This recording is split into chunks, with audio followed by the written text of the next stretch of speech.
My girlfriend was caught passionately kissing another man by my best friend while she texted me, "Babe, my parents need urgent help. I have to stay there tonight," not knowing my best friend followed them. The night of December 22nd, while I was decorating our apartment with the Christmas lights we'd bought together, Carolina called me with a tired voice. "Love, my parents need urgent help with some repairs at the house.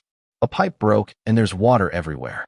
I'll have to stay here tonight to help them clean up the whole mess." I, like the understanding boyfriend I'd always been, told her not to worry, to help them with whatever they needed. "I love you," she said before hanging up. "I love you too," I replied, not knowing those would be the last sincere words between us. Carolina and I had been together for 3 years. We met in a coffee shop near my work.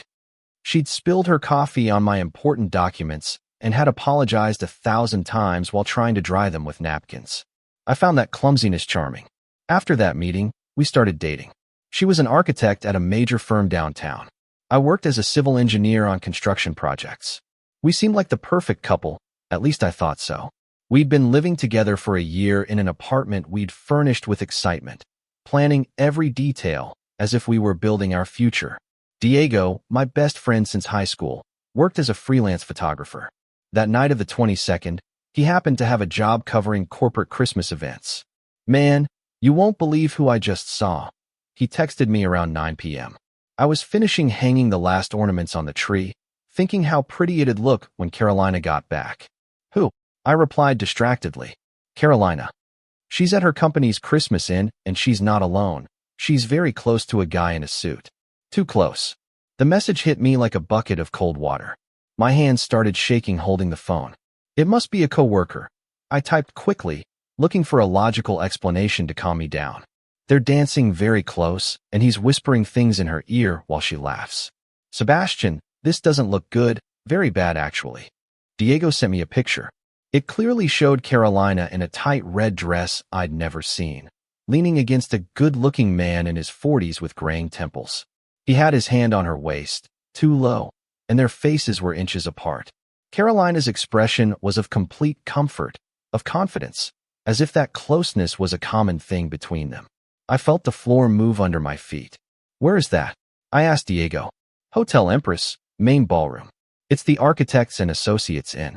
I saw the logo at the entrance. Architects and Associates, Carolina's company. The event they'd supposedly canceled because the budget had been allocated to Christmas bonuses. That's what she'd told me 2 weeks ago when I asked if she'd attend her inn. No love this year. The company decided to give us cash instead of spending on parties. You know how the economy is. Another lie. How many more would there be? "I need you to do me a huge favor," I wrote to Diego. "Whatever you need, man. Record her. Record everything you can without her seeing you. I need proof." There was a pause.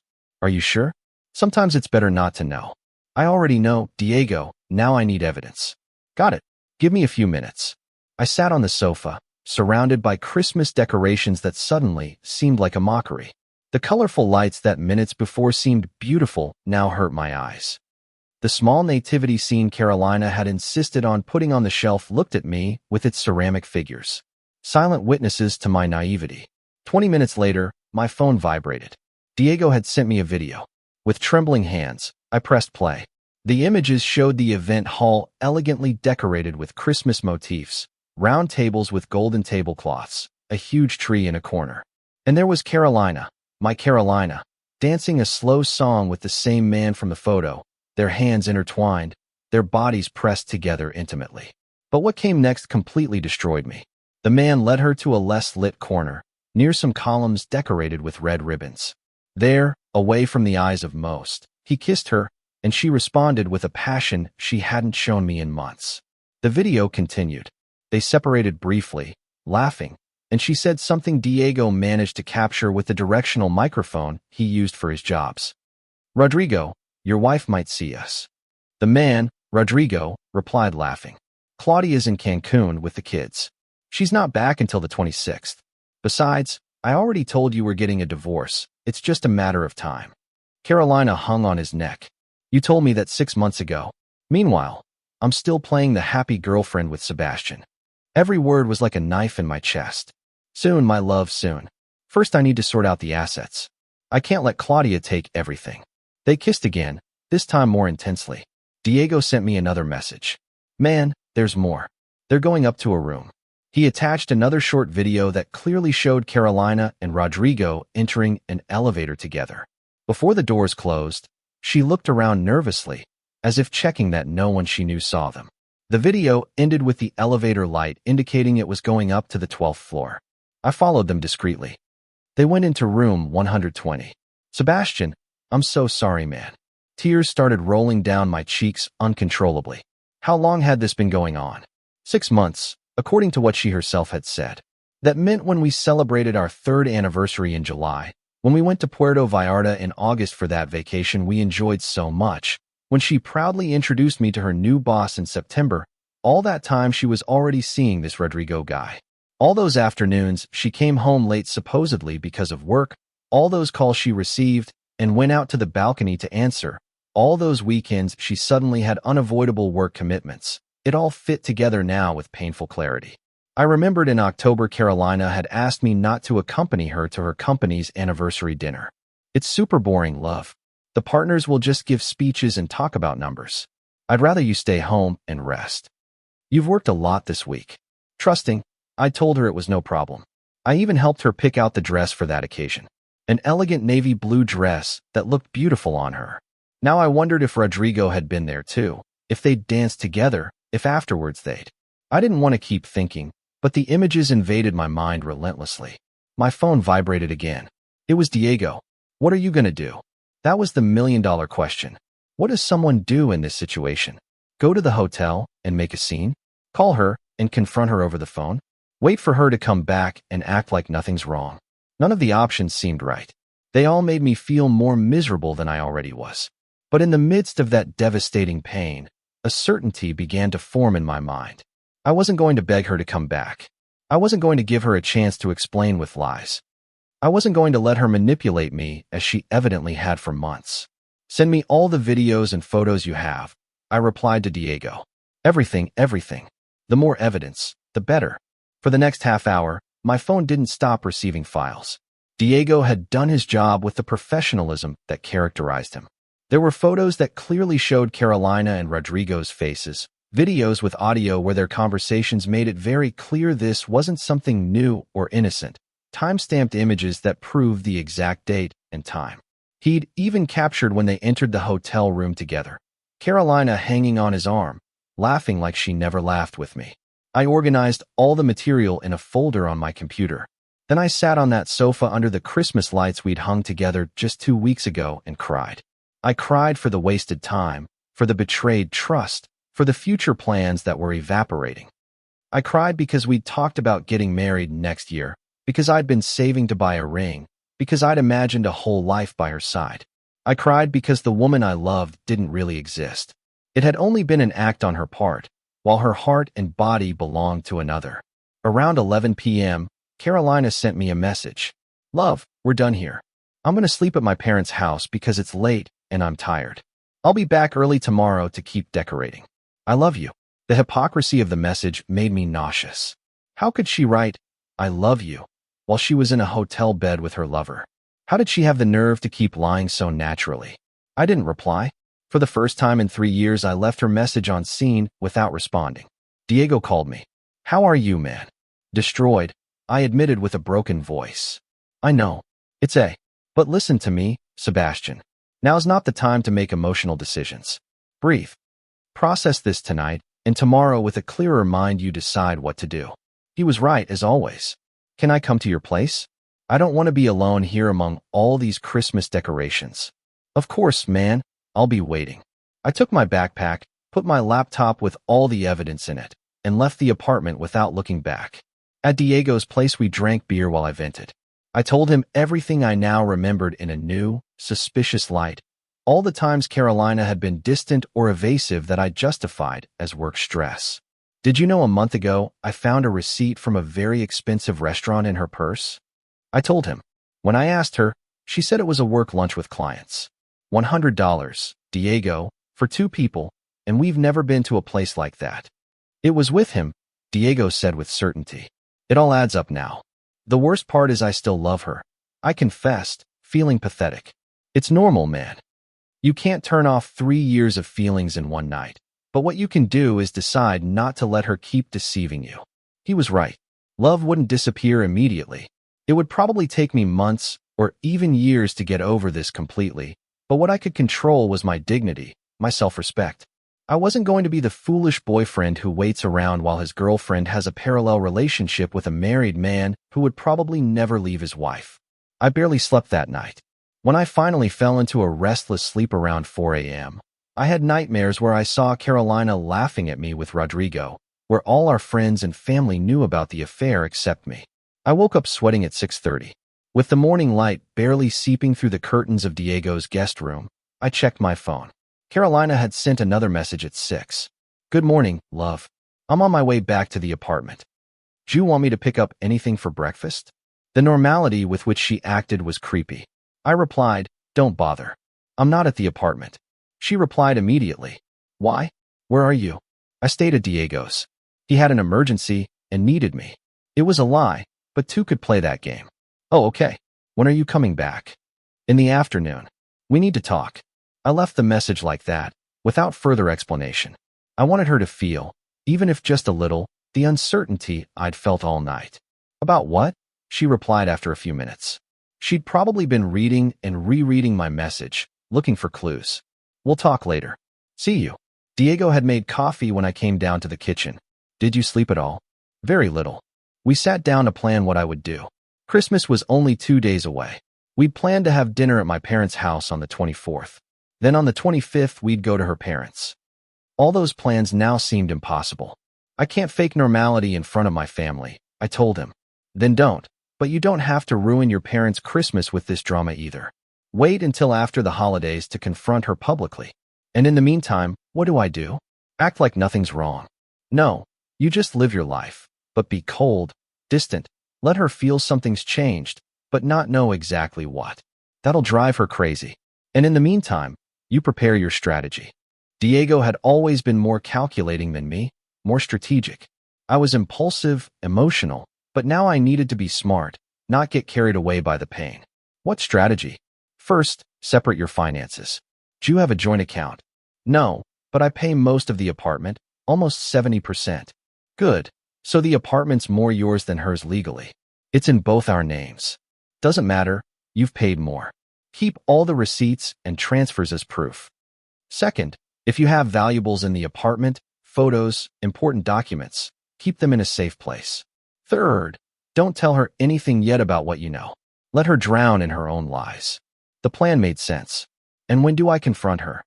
After Christmas. Let her spend the holidays thinking everything's fine, while you already know the truth. It's the least she deserves after what she did to you. I nodded slowly. The idea of faking it for a few more days seemed unbearable, but it also had a certain poetic justice. I returned to the apartment around 3 p.m. Carolina was in the living room watching a Christmas movie on TV. She got up when she saw me come in. Love, are you okay? You look terrible. I really did look terrible. Eyes swollen from crying. Deep dark circles from not sleeping. It's been a tough day. How were things with your parents? The lie came out of her mouth as easily as anyone breathes. Tiring. Still a lot to clean up, but at least there's no more water leak. Poor things. They're so stressed with all this before Christmas. Every word was like poison. That's too bad, I said without emotion. I went to the bedroom. She followed me. You said we needed to talk. About what? I looked her straight in the eyes, searching for any trace of guilt, of remorse. There was nothing, just curiosity and a little concern. Either she was an extraordinary actress or she really felt nothing for betraying me. Nothing important, I forgot. You sure? 'Cause your message sounded serious. I was tired when I wrote it. Forget it. She didn't insist further, although I noticed she watched me more attentively for the rest of the day, trying to figure out if something had changed. We had dinner in silence that night. I barely touched my food while she talked about plans for Christmas, about the gifts we still needed to buy, about what we'd bring to my parents' house. I nodded mechanically without really listening. After dinner, I said I was very tired and went to bed. She tried to get close in bed, to put her arm over my chest as she used to, but I subtly moved to the side. Are you mad at me for something? She asked in a small voice. No, I just need space to sleep. I'm hot. Another lie for the collection we were both accumulating. December 23rd dawned gray and cold. Carolina got up early, as she always did when she had things to do. I heard her in the shower, then in the kitchen making coffee. I stayed in bed staring at the ceiling, wondering how I was going to survive the next few days, pretending my world hadn't collapsed. When I finally got up, she was already dressed and made up. "Good morning, love. Did you sleep well?" she asked with that smile that used to melt me and now only made me nauseous. "SOSO," I replied curtly. "I have to go to the office for a few hours today. There are some blueprints I need to finish before the holidays." Of course, I thought bitterly. More lies. She's probably going to see Rodrigo to plan their next clandestine meeting on December 23rd. Isn't everyone supposed to be on vacation?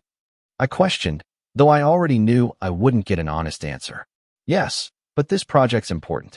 The client's very demanding, and if we don't deliver on time, we could lose the contract. Her justifications sounded well rehearsed. She'd probably used them hundreds of times during these months of deception.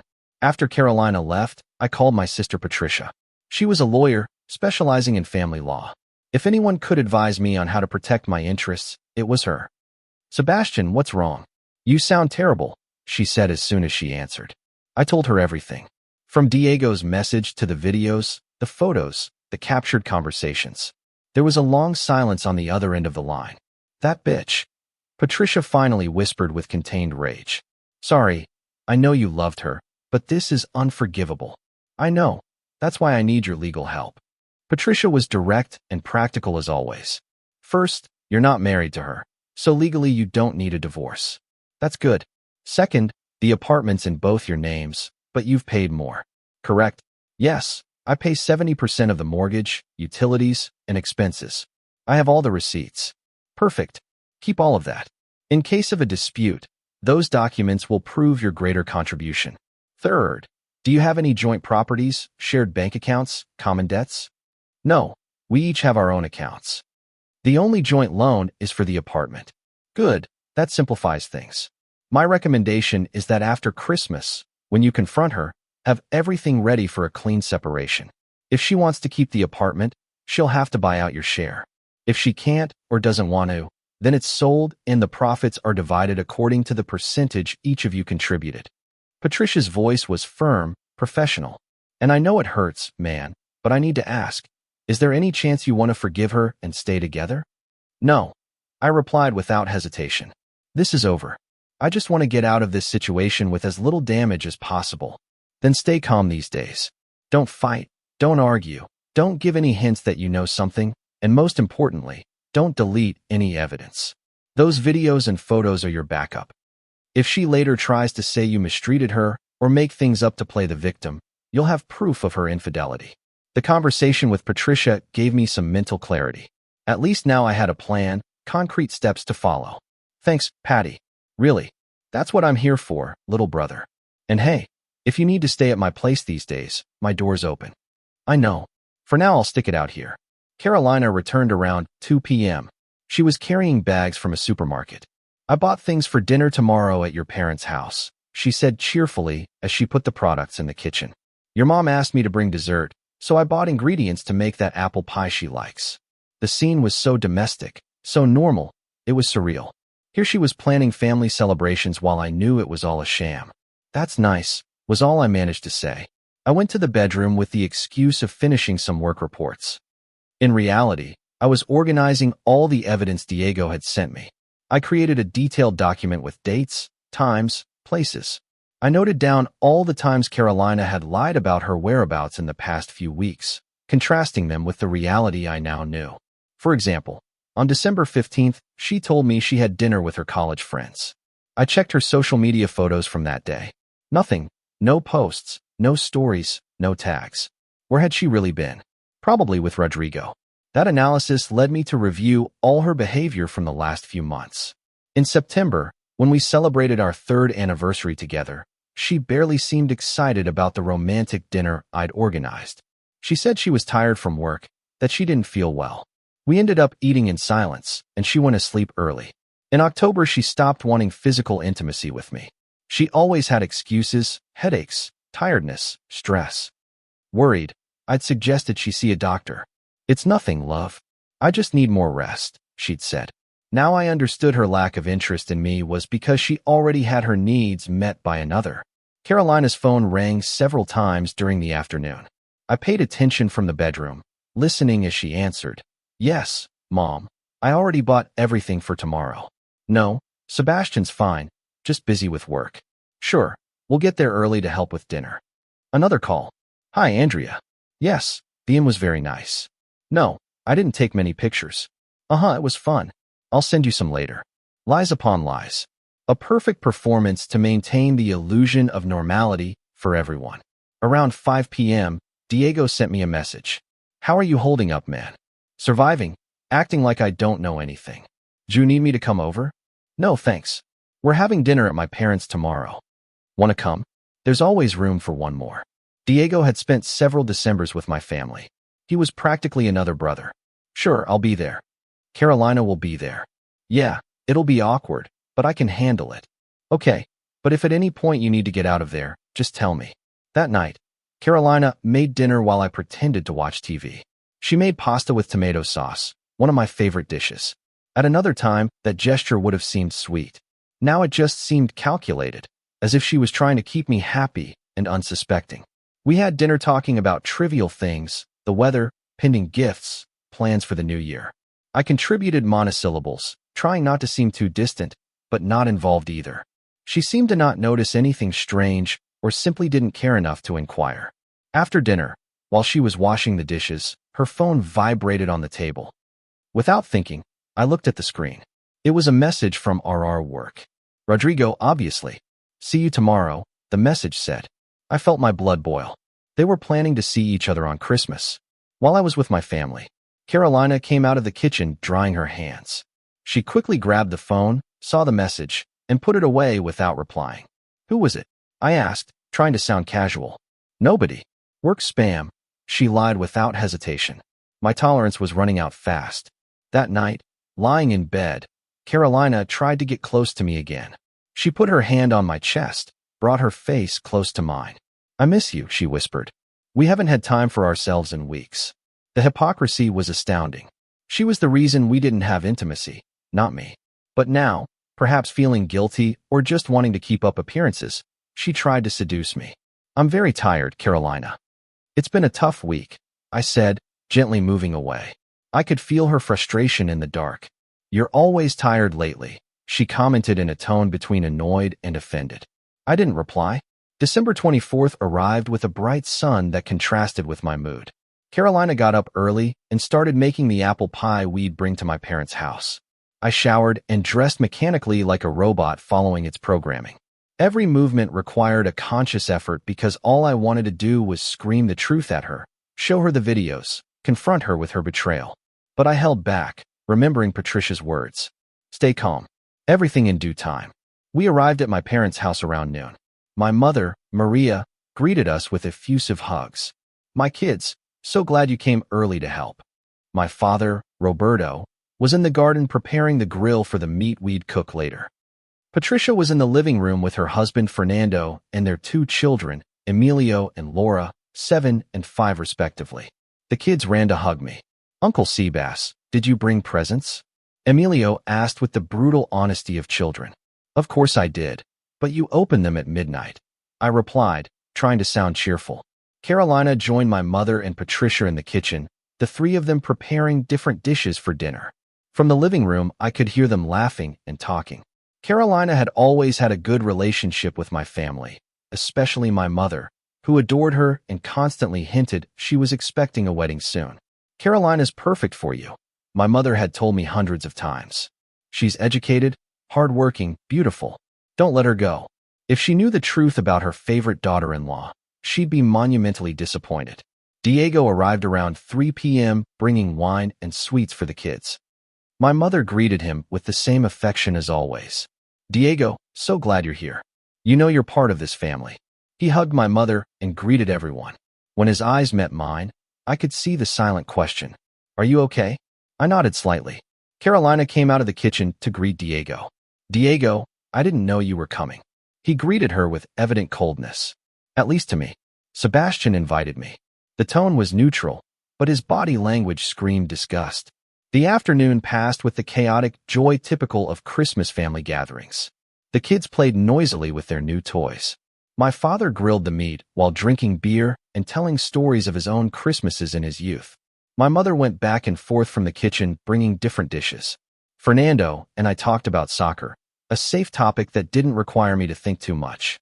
Diego had integrated himself into entertaining the kids, aware I needed space.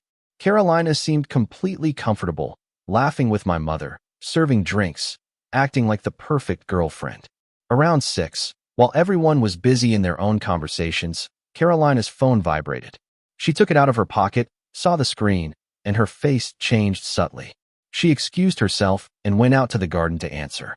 I watched her from the kitchen window. She was with her back to me, talking in a low voice, gesturing slightly. The call lasted maybe 3 minutes. When she returned, she tried to seem normal, but I noticed tension in her shoulders. "Everything okay?" I asked. "Yes." It was my mom confirming we're having lunch with them tomorrow. She lied without hesitation. I had clearly seen the name on the screen was RR Work. Rodrigo had called her on Christmas Eve. Dinner was served around 8. We all sat around the large dining table, my parents at the head, Carolina and I on one side, Patricia, Fernando, and the kids on the other, and Diego next to me. My mother had prepared a feast: turkey, pork leg, apple salad, mashed potatoes, stuffing, and all the traditional side dishes. Carolina's apple pie was in the kitchen waiting for dessert. We said grace, a tradition my father maintained religiously every Christmas. During dinner, my mother inevitably brought up the topic I dreaded. "Well, Carolina, Sebastian, when are you going to surprise us with the ring?" Everyone laughed. Even the kids, though they didn't fully understand. Carolina looked at me with a smile that seemed genuine. "When Sebastian decides," she said in a playful tone. My mother pointed her finger at me. "Don't make her wait too long, son. Good women don't stay single forever." I felt Diego's gaze burning me from the other side. Patricia was also watching me with contained concern. "All in due time, Mom," I managed to say with a forced smile. My father raised his glass. "Well, let's toast to having a wedding in this family next year." We all toasted. I clinked my glass mechanically, feeling the bitterness of the irony. Far from a wedding, what there would be next year was a painful separation. Carolina squeezed my hand under the table, probably interpreting my silence as nervousness about the family pressure.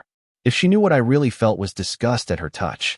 After dinner, while my mother was serving coffee and preparing dessert, Patricia motioned for me to follow her to the kitchen.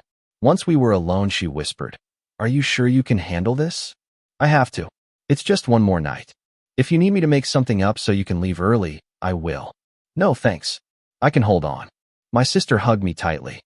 "You're stronger than you think, little brother, and when this is all over, you're gonna be fine. I promise." Her words gave me a little, though small, comfort. At 11, Carolina and I said goodbye. The kids were already asleep on the sofa, exhausted from so much playing. My mother hugged us both. "Merry Christmas, my children. I love you so much." I returned the hug, feeling a lump in my throat. How much it would hurt when I had to explain to her why Carolina wouldn't be coming to these family gatherings anymore. My father patted me on the shoulder. "Take care, son, and think about what I told you about the ring." Patricia gave me a meaningful farewell hug. Diego walked me to the car. "Hang in there a little longer, man," he said in a low voice so Carolina wouldn't hear from the car. "Tomorrow night, this is all over, and you can finally confront her." "I know. Thanks for everything, Diego. I don't know what I'd do without you." That's what friends are for, especially on Christmas. We said goodbye with a hug. I got into the car where Carolina was already waiting. "Your family's the best," she said as I started the engine. "They're very loving, very close. I love spending time with them." The audacity of her words left me speechless. How could she talk like that while cheating on me? The drive home was silent. Back at the apartment, Carolina changed for bed while I pretended to check my phone. I was actually watching the videos Diego had sent me, replaying them over and over as if I wanted to punish myself. Why was I doing it? Maybe I needed to feed my anger so I wouldn't falter, because a part of me, the pathetic, codependent part, still wanted to believe this was a misunderstanding, that there'd be a logical explanation. But the videos didn't lie. The captured conversations left no room for doubt. Carolina had deliberately betrayed me for months. "Are you coming to bed?" she called from the bedroom. In a moment, I sat on the sofa for another 20 minutes, gathering strength to face another night sleeping next to her. Faking it, I finally went into the bedroom. She was already asleep, or so it seemed. I lay down as far away from her as possible, staring at the wall. The Christmas lights from the building across the street flickered through the window. Red, green, gold, cheerful colors that mocked my misery. I closed my eyes and tried to sleep, knowing tomorrow would be another day of acting. December 25th dawned with the sound of bells from a nearby church. Carolina was already awake and getting ready to go to her parents' house. "Good morning, love." "Merry Christmas," she said with a smile. "Merry Christmas," I replied automatically. We had a quick breakfast and headed to Elena and Mario's house. Carolina's parents lived in a residential subdivision about 30 minutes away.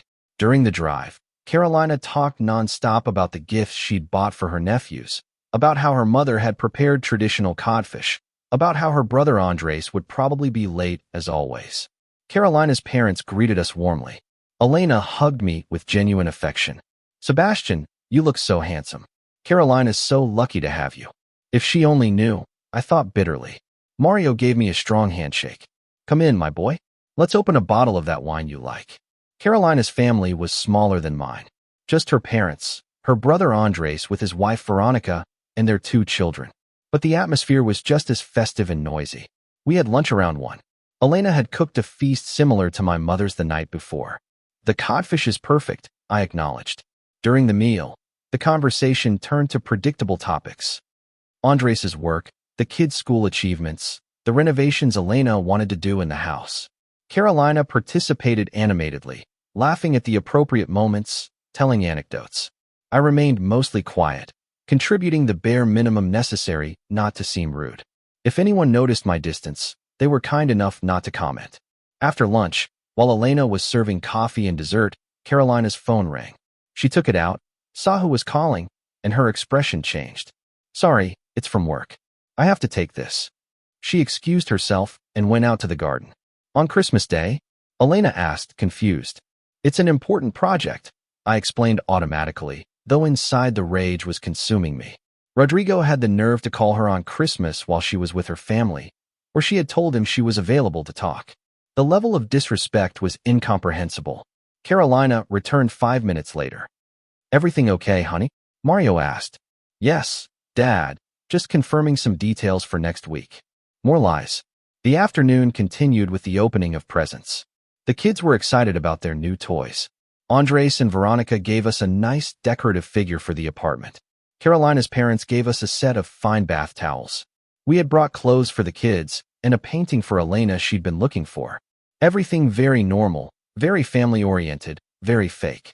Around 5 p.m., we said our goodbyes. Elena hugged me tightly. "Take good care of my girl, Sebastian. I don't know what she'd do without you." Her words hit me like a punch.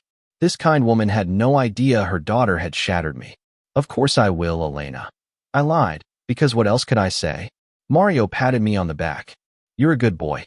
I'm glad you're part of this family." I left that house with an even heavier weight on my chest. All these people trusted us as a couple. They saw us as something solid. Carolina's betrayal didn't just affect me, it affected all these loved ones. On the way back to the apartment, Carolina seemed relaxed, almost happy. "It was a lovely day," she commented as she took off her shoes. "Your family and mine are wonderful. We're so lucky to have them." I nodded without replying verbally.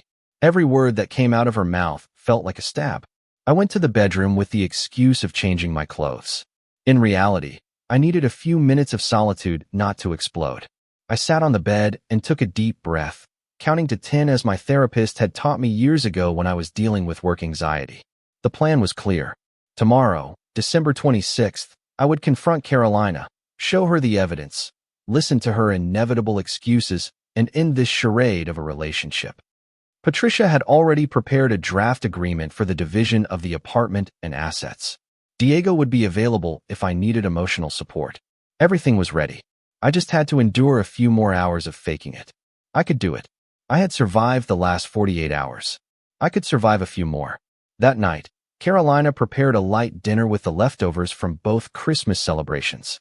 We ate watching a movie on TV.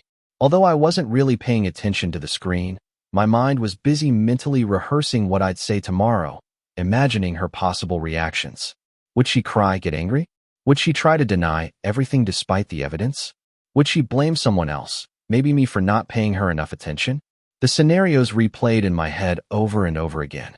Around 10 p.m., Carolina's phone vibrated. She looked at it and smiled slightly before typing a reply. "Who is it?" I asked, trying to sound casual. "My cousin Daniela, wishing me a happy holiday," she replied without hesitation. But I'd managed to see the beginning of the message on the screen. "Our work, I miss you." The lie was so automatic, so well practiced, that it came out of her lips without the slightest effort. I wondered how many times she'd successfully lied to me without me suspecting a thing. Hundreds, surely. "I'm going to take a shower and go to bed," I announced, getting up. "I'm exhausted from these 2 social days." "I'll be there in a bit," she said without looking up from her phone, probably writing to Rodrigo while I walked away. Under the hot water of the shower, I let some tears finally fall. I had kept my composure for 48 hours in front of family, friends, in front of Carolina herself. But here, alone with the sound of the water drowning out any other noise, I could allow myself to feel the full pain. I stayed under the shower until the water started to cool. When I got out, Carolina was in the living room talking on the phone in a low voice. I approached silently and heard snippets of the conversation before she noticed me. "I can't go out tomorrow. He'll get suspicious." "I know. I want to see you too. But we need to be more careful." She turned around and saw me. Her face paled for a second before she regained her composure. "I'll call you later, cousin." "Sebastian's out of the shower," she hung up quickly. "Everything okay?" I asked. "Yes. Daniela's having problems with her boyfriend and wanted to vent." I nodded and went to the bedroom. I got into bed and pretended to be asleep when she finally came to bed 30 minutes later. I felt her settle in, her breathing eventually becoming slow and deep, indicating she'd fallen asleep. I remained awake for hours more, staring at the ceiling in the darkness. When had everything fallen apart? When exactly had Carolina stopped loving me? Or had she never really loved me? Maybe I'd just been a safe option while she waited for something better. And Rodrigo, with his position, his money, his maturity, represented that something better. December 26th dawned cloudy. Carolina got up late, around 10. I'd been awake for 2 hours, mentally preparing for what was to come. I had reviewed all the evidence on my laptop one more time, making sure I had everything in order. The videos were organized by date, the photos cataloged, the transcripts of the captured conversations printed. Patricia had emailed me the legal document I'd need. Diego had texted me early. "Today's the day, man. I'm here for whatever you need." "Good morning," Carolina said, yawning as she entered the kitchen where I was having coffee. "You've been up for a while." "A while," I replied. She poured herself coffee and sat across from me at the small kitchen table. "What are your plans for today?" she asked casually. "We need to talk," I said in a serious tone. She looked up from her cup, something in my expression finally registering. "Talk about what?" "About us, about this relationship, about a lot of things." Her face showed confusion mixed with a hint of concern. "Are you okay? You've been weird these past few days." "No, Carolina, I'm not okay, and I haven't been okay for several days." I got up and went for my laptop. I placed it on the table in front of her and opened the folder with all the evidence. "I want you to see something." Her confusion intensified. "What is this?" Without saying anything else, I pressed play on the first video. The images of her kissing Rodrigo at the Christmas inn filled the screen. Carolina froze completely, the color draining from her face. Her eyes widened as she saw the irrefutable evidence of her betrayal. "Sebastian, I can explain," she began in a trembling voice. "No," I interrupted firmly. "I don't want explanations. I want you to see everything before you try to make up more lies." I played the next video where she and Rodrigo were talking about their relationship, about me as the foolish boyfriend they were making fun of. Then the photos of them entering the hotel room together. Then the transcripts of their conversations. With each piece of evidence, Carolina shrank more in her chair, tears starting to roll down her cheeks. When I finished showing her everything, the silence in the kitchen was deafening. Carolina was crying silently, her hands covering her face. "How long?" I asked in a cold voice. She didn't answer immediately. "How long, Carolina?" I repeated, raising the volume slightly. 8 months, she finally whispered between sobs. 8 months. Not 6, as she'd said in the video. 8 full months of deceit, of lies, of living a double life. Since April then, when we'd celebrated my birthday, when we'd gone to my cousin's wedding, when she'd told me she loved me hundreds of times. How, was all I managed to ask. How could you? She lowered her hands, her face swollen and red. I didn't want it to happen. It just happened. Nothing just happens, Carolina. You made decisions. You decided to lie to me. You decided to sleep with him. You decided to do this for 8 months. They were conscious choices. He made me feel special, appreciated. He really listened to me. And I didn't? Is that what you're saying? This is my fault. No, it's not your fault. It's mine. I ruined everything. At least she wasn't trying to blame me. That was something. Do you love him? I asked, though I wasn't sure I wanted to know the answer. Carolina took a long time to answer. I don't know. I think so, but I love you too. You don't know what love is then. Because love doesn't do this. Love doesn't lie. Love doesn't betray. My words came out calmer than I felt. Inside, I was a whirlwind of emotions, but externally, I remained controlled. Are you going to leave him for me? She asked with a hopeful voice, wiping her tears. The question took me by surprise. She really thought I'd want to continue after this. I'm not going to leave him for you, Carolina. I'm going to leave you. This relationship ended the moment you decided to be unfaithful to me. She started crying harder. Please, Sebastian, can we go to couples therapy? I can cut off all contact with Rodrigo. Please, give me a chance to fix this. You had 8 months of chances to tell me the truth, to end this before it got worse. You didn't take any of those chances. Why should I believe you now? Because I love you. I really do. I made a horrible mistake, but I love you. Love is shown through actions, not words. And your actions have shown me exactly how much I'm worth to you. I got up from the table. Patricia, my sister, prepared a separation document. Basically, since I've paid 70% of the apartment over these years, I'm entitled to that share of the value. You can keep the apartment if you buy out my percentage, or we can sell it and divide the profits proportionally. I yanked her from the shock of the discovered betrayal to the harsh reality of the practical consequences. I don't have money to buy you out, she said in a dull voice. Then we'll sell. Patricia can handle everything legally, so it's as quick and clean as possible. Carolina stood up abruptly, knocking over her chair. You can't do this. You can't just end 3 years like this. No, I didn't end 3 years. You did when you decided to open your legs for your boss. The words were crude, designed to hurt, and they hurt. She recoiled as if I'd slapped her. Does your family know? She asked after a moment. Not yet, but they will. I'm not going to lie for you or protect your reputation. You made your decisions. Now face the consequences. Please, don't tell my parents. It'll crush them. You should have thought of that. Before I went to the bedroom and took a suitcase from the closet, I started packing my clothes while Carolina followed me, pleading, Where are you going? To Diego's place while we decide what to do with the apartment. I'm not staying here with you for another minute. Sebastian, please, let's talk more. Don't leave like this. I kept packing, ignoring her pleas. Clothes, toiletries, my important documents, my laptop, some personal belongings. All the essentials fit in 2 suitcases. The rest I could pick up later or just leave. I didn't care. Are you going to tell Rodrigo? Carolina asked as I closed the suitcases. I'm not interested in Rodrigo. That's your problem to deal with. I just want to get out of this. What if I promise I'll never see him again? What if I change jobs? Carolina, you don't get it.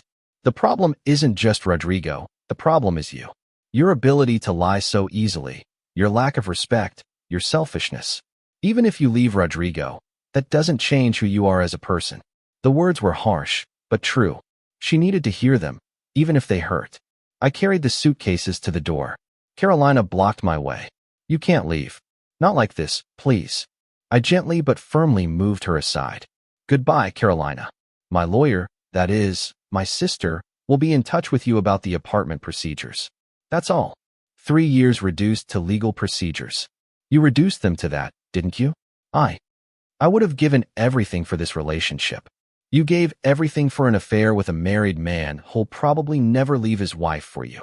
I opened the door and left without looking back, although I heard her sobs behind me.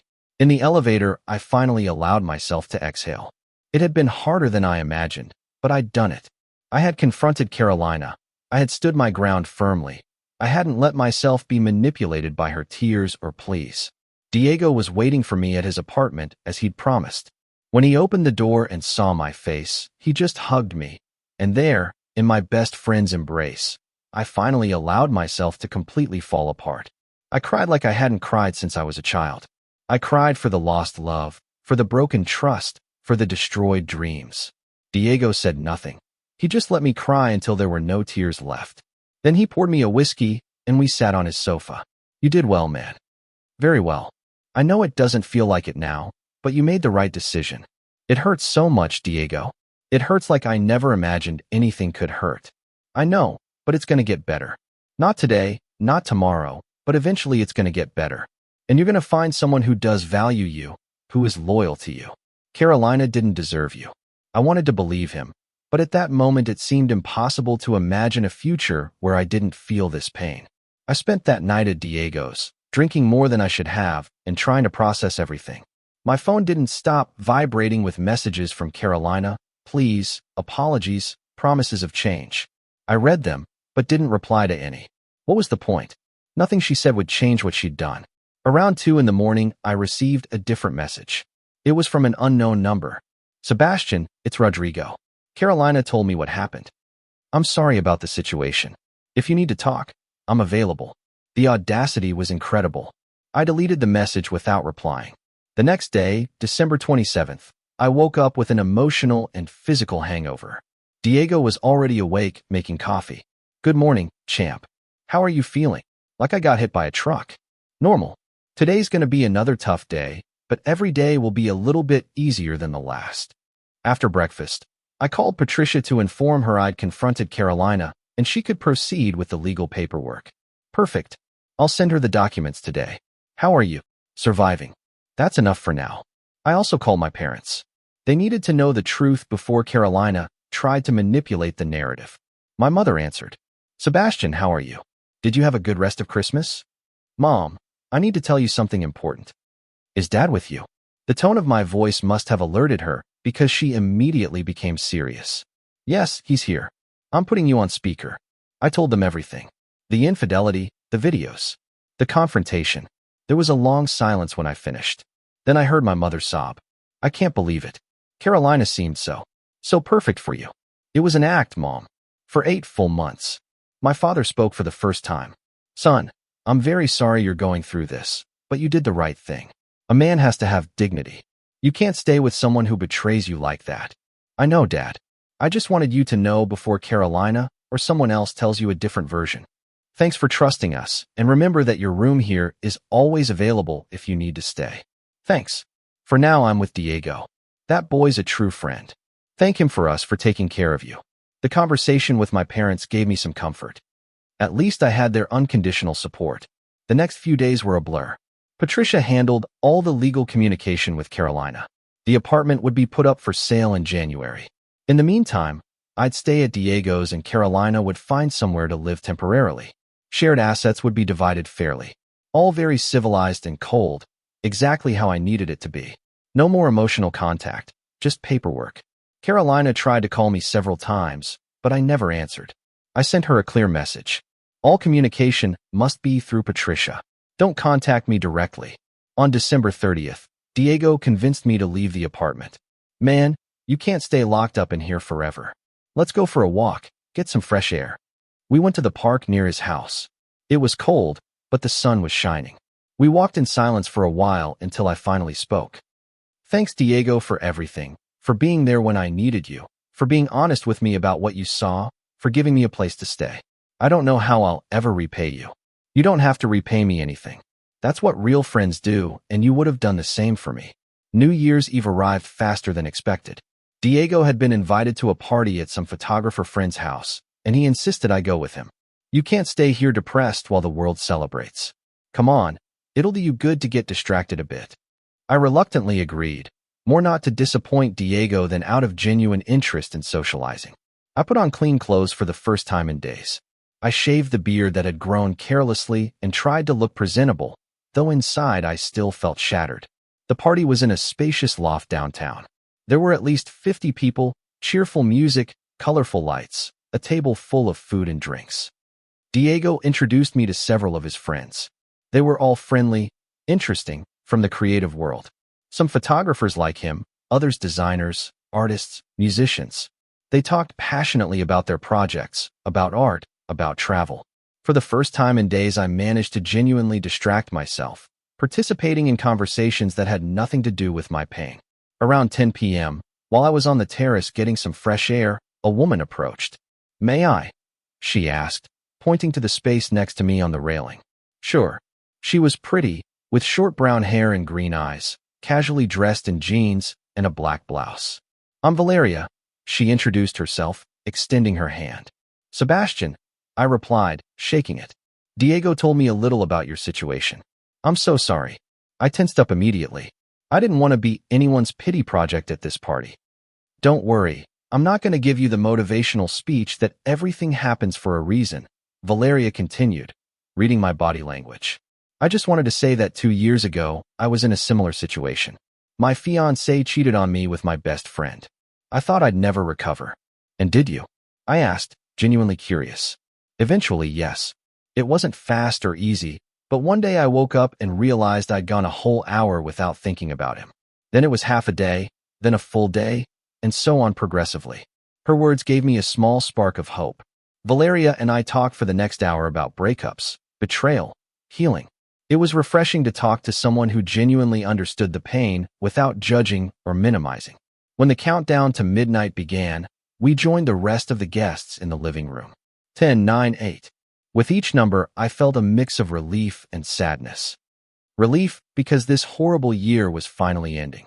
Sadness because I had started it with so many hopes with Carolina and was ending it completely alone. 3, 2, 1. Happy New Year. Everyone was hugging, kissing, celebrating. Diego gave me a strong hug. "Happy New Year, man. This is going to be your year, I promise." Valeria gave me a kiss on the cheek. "Happy New Year, Sebastian. May this year bring you peace." We toasted with cheap champagne and ate the traditional 12 grapes. Despite everything, I felt something like optimism. Maybe Diego and Valeria were right. Maybe this new year would be better. It couldn't be worse than how the last one ended. 2 days later, on January 2nd, I received a message from Patricia. "Sebastian, I need to talk to you urgently. Can you come to my office?" Her tone worried me. I arrived at her law firm downtown around 2 p.m. Patricia greeted me in her office with a serious expression that didn't bode well. "Sit down, little brother. We have a problem." "What happened?" "Carolina hired a lawyer, and she's not cooperating with the division of the apartment as we agreed." My stomach clenched. "What do you mean she's not cooperating?" Patricia showed me some documents. "Her lawyer is arguing she's entitled to 50% of the apartment, regardless of how much you paid, because you're both on the title. She's also claiming emotional damages." "Emotional damages?" She's alleging that your abusive and controlling behavior led her to seek comfort in another person, that you caused the breakdown of the relationship with your behavior." The audacity was incredible. "That's completely false. I was never abusive or controlling." "I know, little brother, and we'll prove it, but this means the process is going to be longer and more complicated than we expected. I need you to get me any evidence that proves otherwise. Messages where she told you she loved you. Photos of you happy, testimonies from friends and family about what your relationship was really like." She's trying to paint me as the bad guy. Exactly. It's a common tactic. The cheater tries to justify their infidelity by blaming the victim. But don't worry, we have solid evidence of her deception. This won't work. I left Patricia's office with renewed anger. It wasn't enough to have betrayed me. Now Carolina was trying to destroy my reputation to save hers. I called Diego immediately and told him that. He spat with anger. "What are you going to do?" "I'm going to get everything Patricia needs, messages, photos, everything, and I'm going to call our friends to testify if necessary. Count on me. I'll testify about what I saw at that inn and about what you were like as a couple. You were the best boyfriend anyone could have. Anyone who knew you knows that." I spent the next few days gathering evidence. I found hundreds of messages from Carolina telling me how much she loved me, thanking me for being so understanding, praising my patience and affection. I recovered photos from our trips where she looked genuinely happy. I contacted mutual friends, explained the situation, and asked for their testimony if necessary. They all expressed shock at Carolina's accusations and offered to help. Even her brother Andres called me, apologizing for his sister's behavior and offering to testify in my favor if needed. On January 8th, Patricia and I had a meeting with Carolina's lawyer, a guy in his 50s named Gustavo Reyes, who had a reputation for being aggressive. The meeting was tense from the start. Reyes began by verbally attacking me, accusing me of being a negligent boyfriend, of prioritizing my work over the relationship, of not giving Carolina the attention she needed. Patricia responded with professional calm, presenting evidence after evidence that dismantled each accusation. Carolina's love messages, friends' testimonies, the happy photos. Then Patricia played her strong card, the videos from the Christmas Inn. Your client was not only unfaithful, Patricia said in a firm tone, but she was for 8 months consistently lying about her whereabouts, creating an elaborate web of deceit. And when confronted with irrefutable evidence, her first reaction was to try to blame my client for her own decisions. This isn't the behavior of someone emotionally abused. It's the behavior of someone trying to evade responsibility. Reyes watched the videos with an increasingly uncomfortable expression. Clearly, Carolina hadn't told him the whole truth. Gentlemen, I need to consult with my client, Reyes said. Finally, this changes some things. Take your time, Patricia replied. But know that if this goes to trial, all this evidence will be presented publicly. Do you really want your client to face that scrutiny? It was a veiled threat, but an effective one. If Carolina insisted on going to court, her infidelity would be exposed before a judge, possibly to the media if the case attracted attention. Her reputation would be completely destroyed. Reyes knew it, Patricia knew it, and I knew it. 3 days later, on January 11th, Patricia called me with news. Carolina accepted a settlement. She gets to keep the apartment, but she pays you 70% of the current market value within 6 months. If she can't raise the money in that time frame, the apartment is sold and divided as originally agreed. She also withdraws all accusations of emotional abuse and signs a document acknowledging the breakup was caused by her infidelity. She agreed to all that? Yes. Her lawyer explained she had no case. The evidence against you is non-existent, and the evidence against her is overwhelming. Thanks, Patty. Really, you don't have to thank me, little brother. I just did my job, but I'm glad this is resolving relatively quickly. Now you can start closing this chapter and moving forward. She was right. Although the pain was still there, at least the legal part was heading towards a resolution. I wouldn't have to see Carolina anymore. I wouldn't have to deal with her drama. I could start healing for real. That night, I celebrated modestly with Diego, drinking beer and watching a soccer game. It wasn't a big celebration, but it felt like a small victory. On January 15th, I received an unexpected message. It was from Rodrigo. Sebastian, I know you probably don't want to hear from me, but I think you deserve to know the whole truth. Carolina and I broke up. When my wife found out about everything, she left me, taking the kids. I lost my family over this affair. Carolina expected that now that we were both single we could be together officially, but I realized I don't love her. I never did. It was the thrill of the forbidden. I told her this 3 days ago, and she didn't take it well. I just wanted you to know that in the end, no one won in this situation. We all lost something. I read the message several times, feeling a mix of satisfaction and sadness. Satisfaction, because Carolina's betrayal had finally blown up in her face. Rodrigo wasn't going to leave his wife for her, as he'd promised. On the contrary, his wife had left him and now he was alone, having lost his family. And Carolina was left without Rodrigo, without me, probably without the apartment once she couldn't raise the money to buy me out. But I also felt sadness because this whole situation was so unnecessary, so destructive, so many lives ruined by selfish decisions. I didn't reply to Rodrigo's message. I had nothing to say to him. He'd made his decisions knowing he was married, knowing he was destroying someone else's relationship. Now he was facing the consequences. That wasn't my problem. I blocked his number and deleted the message. My focus needed to be on healing, not on gloating over someone else's suffering. That wouldn't make me feel better in the long run. What would make me feel better was rebuilding my life, rediscovering who I was outside of that toxic relationship. On January 20th, a month after discovering the infidelity, I had my first session with a therapist. Patricia had recommended her, a specialist in relational trauma. Her name was Dora Monica Herrera, and she had her office in a quiet area of the city. The first session was mostly her asking me questions about the relationship, about the betrayal, about how I was feeling. At the end, she told me something that struck me. Sebastian, I understand you feel betrayed and hurt, but you also need to understand that none of this was your fault. Sometimes people do terrible things no matter how good a partner you are. Don't torture yourself looking for what you could have done differently. Her words gave me permission to stop blaming myself. Something I'd been doing subconsciously. I should have been more attentive, more romantic, more successful. The therapist helped me see those questions were useless. Carolina had made conscious decisions to cheat on me. That spoke to her character, not mine.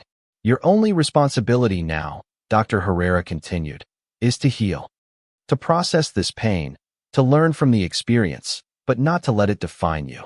Don't let one person's betrayal make you lose faith in all people. I left that first session feeling strangely light, as if someone had lifted a weight off my shoulders. I scheduled weekly sessions. It was a commitment of time and money, but my mental health was worth the investment. As I was walking back to Diego's apartment, I received a call from an unknown number. I hesitated to answer, but finally did. Sebastian, it was Carolina's voice, broken and tearful. Carolina, you're not supposed to contact me directly. Please, just listen to me for a minute. You have 1 minute. She took a deep breath on the other end. I know nothing I say matters anymore. I know you hate me, and you've every right. I just wanted to say I'm deeply sorry for hurting you. You don't have to forgive me, not now, not ever, but I needed you to know my regret is genuine. I was selfish, cowardly, cruel. I destroyed something beautiful because I was too immature to value it. Rodrigo left me, and my parents barely speak to me since they found out about everything.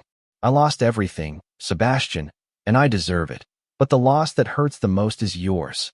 I remained silent, not knowing what to reply. I don't expect you to say anything, she continued. I just needed you to know. I wish you the best, truly. I hope you find someone who values you the way I didn't know how to. Goodbye, Sebastian. She hung up before I could reply. I stood in the middle of the street, processing the call. Part of me felt satisfaction in knowing she'd lost everything. Another part, the part that still held some affection for the person I thought she was, felt pity. But mostly I felt closure. That call, though unplanned, gave me some peace. Carolina had finally taken full responsibility, without excuses or justifications. That night, lying in Diego's guest room, I reflected on the last month. It had been the most difficult month of my life, but I'd also discovered strengths I didn't know I had. The ability to stand firm in my values despite the pain, the ability to ask for help when I needed it, the courage to face the truth even when it hurt. And most of all, I'd learned that self-love was more important than any relationship. If Carolina had taught me anything with her betrayal, it was that I deserved someone who chose me completely, without conditions, without lies. The month of January ended with another meeting at Patricia's office. The separation papers were finalized, only the signatures were missing. Carolina and I met in a neutral conference room, each with our respective lawyer. It was the first time we'd seen each other face to face since the confrontation at the apartment. She looked terrible, haggard, thinner, with unkempt hair. I probably didn't look much better either. We sat on opposite sides of the table, avoiding eye contact. Patricia explained the final terms of the agreement. Carolina signed first, her hands trembling slightly. Then it was my turn. With each signature, I felt I was closing a chapter of my life. When we were done, the lawyers gathered the documents. The process is complete, Patricia announced. The apartment remains under Miss Carolina's name for the next 6 months while she gathers the agreed payment. If she fails to do so, we will proceed with the sale. Carolina nodded without a word. We stood up to leave. At the door, she stopped and looked at me directly for the first time. Take care, Sebastian, she said in a low voice. You too, Carolina, I replied. And that was it. 3 years reduced to a polite farewell exchange. I left the building feeling something strange. Not joy exactly, but relief. It was officially over. I was no longer tied to Carolina in any way beyond the financial aspect that would be resolved in months. I was free. Free to heal, free to grow, free to eventually love again without the weight of this betrayal. February arrived, bringing warmer weather and, strangely, a clearer state of mind. I continued my weekly sessions with Dr. Herrera, who helped me process not only the betrayal, but also behavioral patterns I developed during the relationship. You tended to minimize your own needs to keep Carolina happy, she pointed out during one session. That's not healthy love, it's codependency. In your next relationship, you need to make sure to set boundaries from the beginning. Her words resonated deeply with me. I started focusing on rediscovering myself. Who was Sebastian outside of being Carolina's boyfriend? I resumed hobbies I'd abandoned. I went back to the gym regularly. I picked up the guitar I'd left forgotten in a corner. I started reading again. Diego invited me to several of his photography projects as an assistant, which gave me something productive to do with my free time. It was physical but therapeutic work, being behind the camera instead of in front of my tormenting thoughts all the time. February 14th, Valentine's Day, was particularly difficult. Social media was flooded with happy couples, flowers, chocolates, declarations of love. I spent the day deliberately disconnected, accepting Patricia's invitation to have dinner at her house with her family. Her children, Emilio and Laura, distracted me with their school stories and their drawings they insisted on giving me. Uncle Seabass, why doesn't Carolina come anymore? Laura asked innocently during dinner. Patricia intervened quickly. Sometimes people take different paths, my love. But Uncle Seabass will always be part of our family. In late February, I received unexpected news. The project manager at my job offered me a position on a new construction project in Monterey. It would be for 6 months, leading the engineering team on a large residential development. It's a significant promotion with a better salary. Are you interested? The offer took me by surprise. Monterey was several hours away. It would mean temporarily leaving my life here. But maybe that was exactly what I needed, a change of scenery, a new beginning. When do you need an answer? I asked. Within a week. That night I talked to Diego about the offer. It's a great opportunity professionally, he said thoughtfully. But it's also a form of escape. Do you really want to go, or do you just want to run away? It was a valid question. Honestly, a little of both, I admitted. But I also think it'd do me good to get out of here for a while. Every corner of this city reminds me of Carolina. I need new spaces, new experiences. Diego nodded. Then do it. 6 months go by fast, and I'll be here when you get back. Besides, Monterey's not that far. I can visit you. I accepted the position.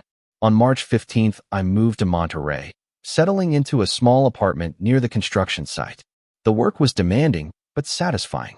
I led a team of 12 engineers and technicians, overseeing the construction of a 150-home complex.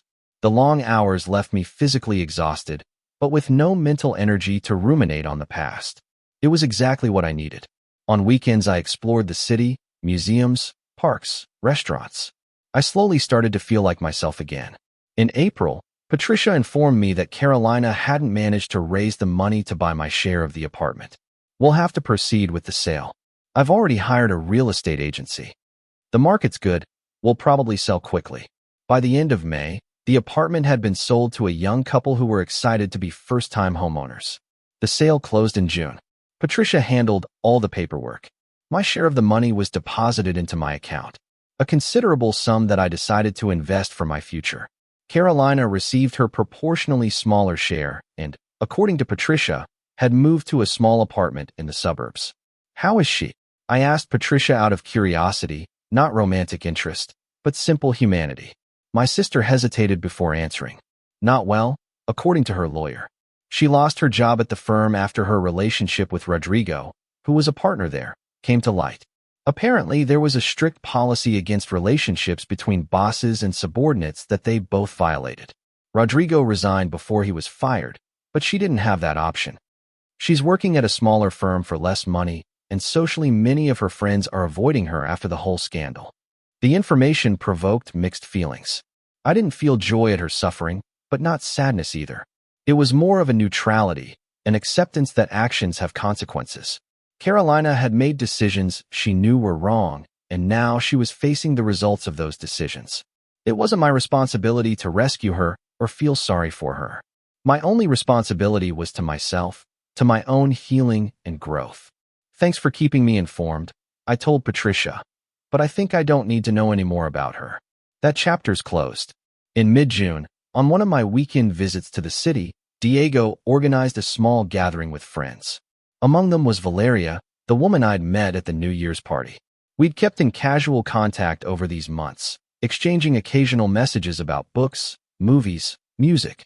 In person, the connection was even stronger. We talked for hours about our projects. She worked as a freelance graphic designer and showed me her digital portfolio on her phone. Her work was impressive, full of creativity and personality. "How's the healing going?" she asked me at one point in the night when we were alone on Diego's apartment balcony. "Better," I replied honestly. "Some days are harder than others, but I'm thinking less and less about everything that happened. I think moving to Monterrey temporarily was the right decision." "I'm glad. You deserve to be happy, Sebastian." There was something in the way she said it, and how she looked at me, that made me feel something I hadn't felt in months. Romantic interest. It wasn't intense or overwhelming, but soft, organic, healthy. "Valeria, would you like to have dinner with me next time I come to visit?" I asked, trying to sound casual, though my heart was beating fast. She smiled broadly. "I'd love that." That night, I went to sleep with a sense of optimism I hadn't experienced since before Christmas. I wasn't looking to replace Carolina or start something serious immediately, but the possibility of meeting someone new, of exploring a potential connection without the weight of past betrayal felt like an important step forward. The project in Monterrey progressed successfully. By July, we had completed 40% of the construction, ahead of schedule. My boss was impressed with the team's leadership and my ability to solve problems efficiently. "Sebastian, when you're done in Monterrey, I want you to consider a permanent regional manager position. You'd oversee several projects simultaneously. It's a big jump in your career." The offer was professionally tempting, although it would require constant travel. I promised to consider it seriously. My relationship with Valeria developed slowly over these months. We had dinner together every time I visited the city, about twice a month. We talked on the phone regularly, sharing details of our days, our frustrations and joys. What I appreciated most was her patience. She understood I was still healing, that I wasn't ready for anything serious immediately. "No rush," she told me one night. "I'm enjoying getting to know you at your pace." That lack of pressure was exactly what I needed. In August, 6 months after moving to Monterrey, the project was nearing completion. My boss confirmed he wanted me to return to the base city in September to begin the transition to the regional manager position. It meant stability, better salary, professional growth, but it also meant being back in the city where I'd experienced my betrayal, where every corner held memories. "Are you ready to come back?" Dr. Herrera, with whom I had continued remote sessions, helped me process the decision. "Sebastian, you've done an incredible job these months. You've processed the trauma. You've grown significantly. You've started to open up to human connections again. Returning to your city doesn't mean returning to who you were when you left. You're a different person now, stronger, more self-aware. Places have the power you give them, and you now have the power to create new memories in those spaces. Let's toast to Sebastian for overcoming adversity and coming out better for it." We all toasted. In that moment, surrounded by people who genuinely loved me, I realized how much I'd changed since that devastating Christmas Eve. On September 1st, I officially returned to the city. I moved into a new apartment in a different area where I hadn't lived with Carolina. It was smaller than the previous one, but completely mine. No associated memories. I decorated it according to my personal tastes, without compromising with anyone else's style. Every piece of furniture, every painting, every detail was my choice. For the first time in years, I had a space that was 100% mine. That feeling of autonomy and independence was intoxicating. My first week in the new position was intense. I coordinated 3 projects simultaneously in different parts of the region. I traveled constantly, led meetings with important clients. It was demanding, but rewarding. I felt competent, valued, successful. My professional life was flourishing in ways I hadn't imagined. And personally, things with Valeria continued to develop positively. We officially started dating exclusively in mid-September, 8 months after we met at that New Year's party. In late September, while having coffee at a downtown cafe before a work meeting, I saw someone familiar on the other side of the place. It was Carolina. She looked different. Her hair was shorter now. She was dressed more simply, and there was something in her posture that suggested defeat or at least humility. Our eyes met briefly. She visibly paled upon recognizing me. For a moment, I thought she'd come over to talk, but she simply nodded slightly in acknowledgement and quickly left the cafe. The encounter was brief, but significant. I didn't feel the sharp pain I would have expected. I didn't feel anger or resentment. I didn't feel satisfaction either at seeing her apparently not doing so well. What I felt was indifference. She was simply someone I used to know, someone who was part of my past, but who no longer had power over my present or my future. That indifference was the clearest sign I had truly healed. I sent a message to Dr. Herrera telling her about the encounter. Her response was simple. That's called real emotional closure. Congratulations, you've done the work. October brought my 32nd birthday. Valeria organized a small surprise celebration at her apartment. Diego was there, Patricia with her family, my parents, and some work friends. There was cake, modest but meaningful gifts, and most importantly, genuine laughter. As I cut the cake surrounded by these people who sincerely loved me, I reflected on the last year. It had started at the worst imaginable moment, discovering a betrayal I thought would destroy me. But here I was, not just surviving, but thriving. December arrived again, bringing with it the Christmas decorations, festive music, and memories of the previous year. This time, however, I didn't feel the crushing weight of betrayal. On the contrary, I felt gratitude for how things had turned out. Last Christmas had marked the end of something toxic. This Christmas marked the consolidation of something new and healthy. My relationship with Valeria had strengthened significantly. She knew my whole history with Carolina and had never tried to compete with ghosts from the past. She was simply herself, honest, caring, respectful. On December 20th, exactly a year after that call from Diego that changed my life, I organized a dinner at my apartment to thank the people who had supported me during the most difficult year. I invited Diego, Patricia with her family, my parents, and of course, Valeria. I cooked myself, something I'd started to enjoy during my time in Monterrey. As I was preparing dinner, Diego came into the kitchen. "How are you feeling, man? A year after all that?" "Good, really good," I replied honestly. I never thought I'd say this, but I'm grateful for what happened. Diego raised an eyebrow. Grateful, not for the betrayal itself, but for what it forced me to do. To get out of my comfort zone, to face my own self-esteem issues, to learn to value myself. If Carolina had never cheated on me, I'd probably still be in that mediocre relationship, convincing myself it was enough when it wasn't. Now I have clarity on what I deserve and what I won't tolerate. Diego smiled. "That's the attitude. And look at all you've accomplished.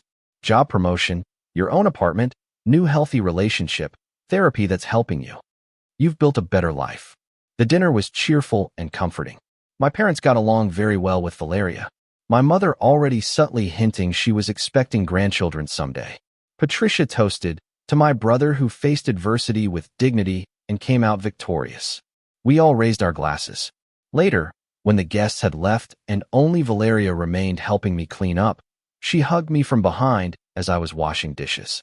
"Thanks for sharing your life with me, Sebastian. I know it wasn't easy to trust again after everything." I turned around and kissed her softly.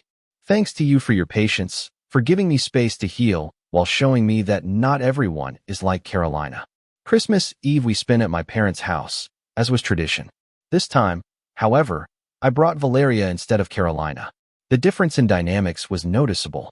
Valeria integrated naturally, helped in the kitchen without anyone asking.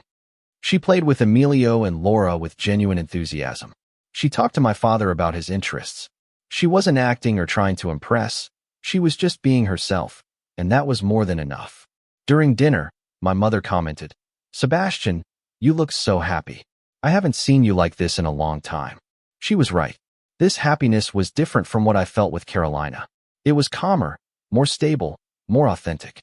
On Christmas Day, Valeria and I spent the day alone in my apartment. We exchanged modest but meaningful gifts. She gave me a new guitar, knowing how much I'd enjoyed picking up that hobby again. I gave her a professional set of digital tools for graphic design she'd mentioned wanting. We cooked together, watched Christmas movies, and simply enjoyed each other's company. There was no drama, no lies, no tension, just peace. That peace was something I'd never experienced with Carolina, even in the best moments of our relationship. On New Year's, Diego organized another party, this time bigger. As we waited for midnight, I reflected on the contrast with the previous year.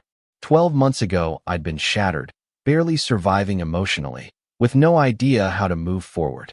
Now I was surrounded by true friends, with a healthy relationship, a flourishing career, and peace of mind. The countdown began. 10, 9, 8. With each number, I felt gratitude. 3, 2, 1. Happy New Year. Valeria kissed me as the clock struck midnight. That kiss symbolized not only the start of a new year, but the confirmation I'd found something real. January brought unexpected news. Patricia called me one afternoon. Sebastian, I thought you'd want to know. Carolina moved to Guadalajara. She got a job there at a small firm. Her brother Andres told me when we ran into each other. How is she? I asked, not out of real emotional interest, just basic human curiosity. Better, according to Andres. She's in therapy too, working on herself. Apparently, she completely ended things with Rodrigo months ago and is focusing on rebuilding her life. I'm glad for her, I said sincerely. I felt no resentment. I hoped she found her way, even if that path no longer included or concerned me. In February, my boss offered me an even bigger opportunity to lead the company's expansion to Querétaro, overseeing the construction of a massive commercial development. It was a 2-year project that would require moving again, but with a substantial salary increase and the possibility of eventually becoming director of operations. I talked to Valeria about the opportunity. It's your decision, Sebastian. I'm not going to ask you to turn this down for me. What if I ask you to come with me? I proposed. Your graphic design work is remote. You can do it from anywhere. She considered the proposal seriously. Give me a few days to think about it. 3 days later, Valeria gave me her answer. I'll go with you, but on one condition. That this is a couple's decision, not me following you. We want to build something together in Querétaro. Her answer filled me with joy, but also with determination. This time I'd do things differently. I'd set healthy boundaries from the beginning. I'd communicate my needs clearly and make sure we were both equal partners in the relationship. The lessons learned from my relationship with Carolina would serve to build something better with Valeria. In March, we moved to Querétaro together. We found a nice apartment that we decorated together, combining our styles without either having to completely sacrifice their preferences.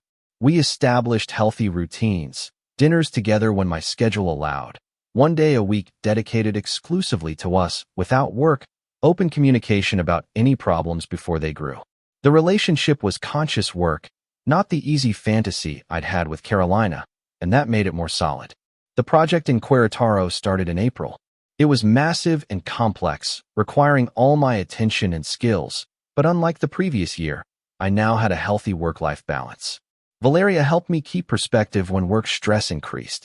I supported her in her own design projects when she faced difficult clients. We were a real team.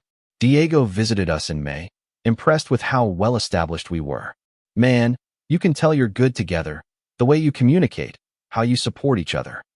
This is what you deserve. By June, a year and a half after the betrayal, I realized I could go whole days without thinking about Carolina or what had happened. Dr. Herrera explained to me during one of our monthly sessions. I had reduced the frequency. That indicates complete healing. The trauma no longer controls your thoughts or your actions. It's become part of your story, but it doesn't define your present. She was right. Carolina was now simply a closed chapter in the book of my life, not the whole book. In July, I received an unexpected message from an unknown number. Sebastian, it's Carolina. I know I've no right to contact you, but I wanted you to know I'm getting married. I met someone here in Guadalajara, a good man who's helped me grow. I wanted to say thanks. I know it sounds strange, but facing the consequences of what I did to you forced me to see who I really was and to work on changing. I don't expect forgiveness or a reply. I just wanted you to know that your actions, by not tolerating me, taught me more about respect and dignity than anything else. I wish you the best, sincerely. I read the message twice. I showed the message to Valeria, who read it thoughtfully. Are you going to reply? I considered the question carefully. I think so, not for her, but for me. To completely close that door, I wrote a simple reply. Carolina, I'm glad you found your way. I wish you genuine happiness. May your future be better than your past. Take care. I sent the message and blocked the number. I didn't need any more communication.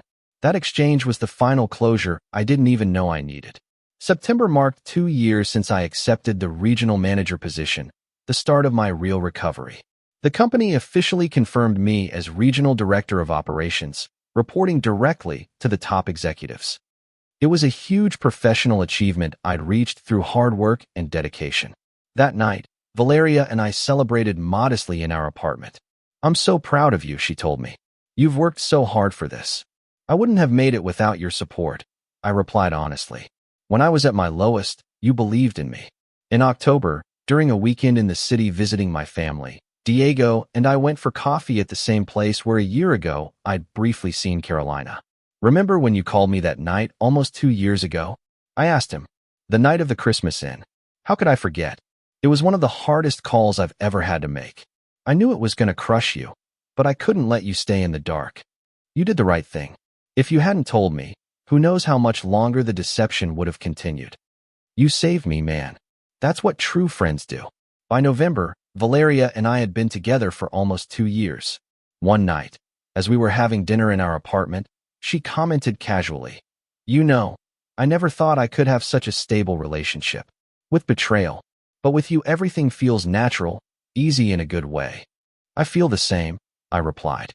"I learned that relationships shouldn't be constantly dramatic or complicated.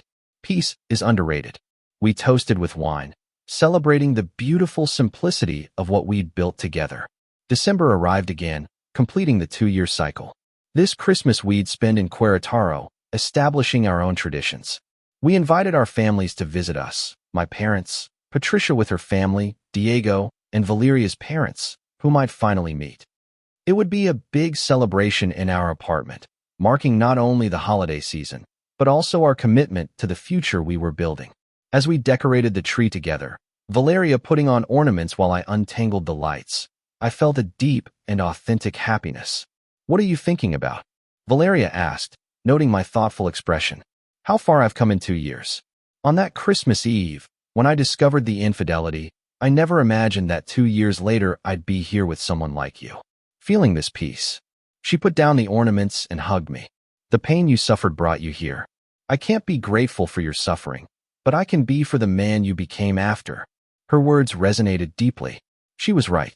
Carolina's betrayal had been devastating, but it had forced me to grow, to set standards, to value myself.